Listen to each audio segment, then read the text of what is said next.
If you want to hear what your webinar's attendees think about a certain topic, you can create a poll on the GoToWebinar website and then choose when to launch it during the webinar itself. In order to do this, you should first go to the GoToWebinar website and log into your account. Once you've done this, you should make sure you're on the My Webinars page, which you can select from the menu on the left-hand side. Once you're here, you should select the webinar you would like to add a poll for from the list of webinars which you have in the main part of the page. In order to select a webinar, you should click on its title, and this will take you to the webinar's management page. In order to add your poll, you need to scroll down to the bottom of your page, and here you'll see that you have the title poll, and next to this you'll see a number which shows how many polls have already been created.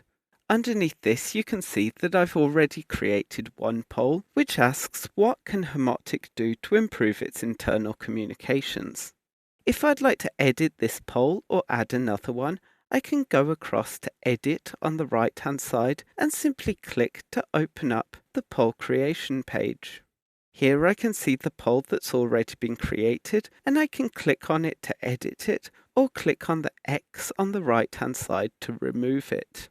If I want to create a new poll, I simply need to click on the blue button on the top left, and this will take me to a new page where I'll be able to configure the poll. There are two types of poll that you can create: multiple choice polls with only one answer possible, or multiple choice polls where more than one answer can be selected at the same time. I'm going to choose a one answer question, and then I'm going to click on question and type in what I would like to ask of my webinar attendees. The limit for this question is 128 characters, so it's important to be concise. Once you've typed in your question, you can scroll down and enter up to 5 different answers. Each time, simply clicking on the field and typing the answer you'd like to appear. Your answers should be shorter than the question, with a limit of 60 characters.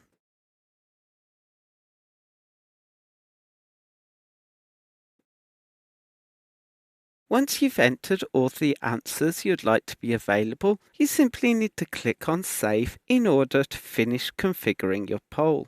This will take you back to your poll management page, and here you'll see that you have both your questions, and on the left-hand side you have the order. If you'd like to change the order of the questions, then you simply need to click in the field and replace the current numbering with whatever